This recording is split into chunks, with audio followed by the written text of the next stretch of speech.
ദൈവനാമം അതിയായി മഹത്വപ്പെടുമാറാകട്ടെ. നിങ്ങൾ ശ്രവിക്കുന്നത് ജീസസ് വോയിസ് മെസ്സേജ്.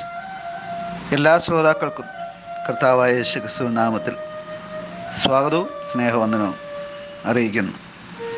അല്പസമയ ധ്യാനത്തിന് ഒരു തിരുവചനം വായിക്കുന്നു. വെളിപ്പാട് പുസ്തകം 1-ാം അധ്യായം 3-ാം വാക്യം.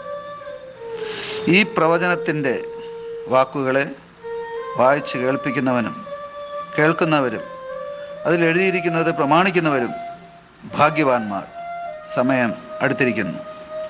കർത്താവിൽ പ്രിയരെ, നാം വായിച്ചു കേട്ട വെളിപ്പാട് പുസ്തകം 1-ാം അധ്യായം 3-ാം വാക്യത്തിൽ ഭൂമിയിലെ ഭാഗ്യവാന്മാർ ആരാണ്? ഈ ചോദ്യത്തിൻ്റെ ഉത്തരമാണ് നാം കാണുന്നത്. ആരാണ് ഭൂമിയിൽ ഭാഗ്യവാന്മാർ? മനുഷ്യരായ നാം പലപ്പോഴും ഭാഗ്യവാന്മാരെന്ന് കരുതുന്നത് ഭൗതികമായ നന്മകൾ, ഭൗതിക സമ്പത്ത് വർദ്ധിക്കുന്നവർ, അഥവാ ഈ ലോക സംബന്ധമായ പല സമ്പത്ത് കരസ്ഥമാക്കിയവർ, അവരെ നോക്കി നാം പറയും ഭാഗ്യവാന്മാരെന്ന്. അതുപോലെ വലിയ അധികാരങ്ങളിലുള്ളവരെ ഓർത്ത് നാം പറയും അവർ ഭാഗ്യവാന്മാരെന്ന്. അതുപോലെ വളരെയധികം ആൾബലവും സൈന്യബലവും അധികാരവും ശക്തിയും ഉള്ളവരെ നോക്കി നാം പറയും അവർ ഭാഗ്യവാന്മാർ. ഇങ്ങനെ ഈ ലോക സംബന്ധമായ പല ഭൗതിക വിഷയങ്ങളിൽ സമ്പന്നരായവരെ നാം ഭാഗ്യവാന്മാരെന്ന് കരുതുമ്പോൾ, വിശുദ്ധ വേദപുസ്തകം പറയുന്നു, ആ ദൈവത്തിൻ്റെ വചനങ്ങളെ വായിച്ച് കേൾപ്പിക്കുന്നവനും കേൾക്കുന്നവരും ആ തിരുവചനത്തിൽ എഴുതിയിരിക്കുന്നവരും പ്രമാണിക്കുന്നവരും ഭാഗ്യവാന്മാരെന്നാണ്. ഈ തിരുവചനത്തിൽ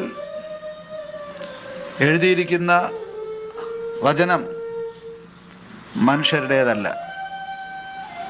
ഇത് പ്രപഞ്ച സൃഷ്ടാവിൻ്റേതാണ്.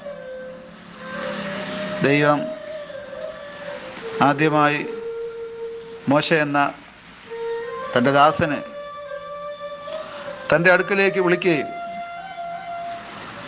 ദൈവം പറഞ്ഞതനുസരിച്ച് ദൈവം തൻ്റെ കൈ വിരലുകൾ കൊണ്ട് എഴുതിയ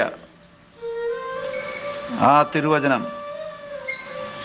മോശയുടെ കരങ്ങളിൽ നൽകുകയായിരുന്നു. അങ്ങനെയാണ് ന്യായപ്രമാണം നമുക്ക് ലഭിച്ചത്. തുടർന്ന് ദൈവം തിരഞ്ഞെടുത്ത 40 പേരെ ഉപയോഗിച്ച് ഏതാണ്ട്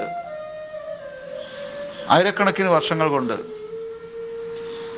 കോർത്തിണക്കിയ അവിടുത്തെ മാറ്റമില്ലാത്ത വചനം. അതിനാൽ ഈ വചനം സർവശക്തനായ ദൈവത്തിൻ്റെ കയ്യൊപ്പുള്ളതാണ്. ദൈവം എഴുതിയതാണ്. തൻ്റെ ദാസൻ്റെ കരങ്ങളിൽ നൽകി നമ്മുടെ കരങ്ങളിൽ എത്തിച്ചിരിക്കുകയാണ്. ഇത് നാം അനുദിനം വായിക്കുന്നവരും കേൾക്കുന്നവരും ഇതിലെഴുതിയിരിക്കുന്നത് പ്രമാണിക്കുന്നവരുമായാൽ, അതുപോലെ തന്നെ ഈ തിരുവചനം മറ്റുള്ളവരെ കേൾപ്പിക്കുന്നവരുമായാൽ നാം ഭാഗ്യവാന്മാരായിത്തീരും. ആ ഭാഗ്യം സ്വർഗീയ ഭാഗ്യമാണ്, മഹത്വകരമായ ഭാഗ്യം. ഭൗതിക വിഷയങ്ങളിലല്ല, മറിച്ച് ആത്മീയമായി അനുഗ്രഹിക്കപ്പെടുന്നവരുടെ പട്ടികയിലേക്ക് ഉയരുന്ന ഭാഗ്യം. ആ ഭാഗ്യ പദവി അനേകർ പ്രാപിച്ചിട്ടുണ്ട്. ആ ഭാഗ്യ പദവി നൽകുവാൻ ദൈവം ഇനിയും അനേകരെ വിളിക്കുന്നു. അതെ, നമുക്ക് ദൈവവചനം വായിക്കാം, അത് കേൾക്കാം, അത് പ്രമാണിക്കാം, അത് മറ്റുള്ളവരെ കേൾപ്പിക്കാം. അങ്ങനെ ഭാഗ്യവാന്മാരാകാം. ആമേൻ, ആമേൻ.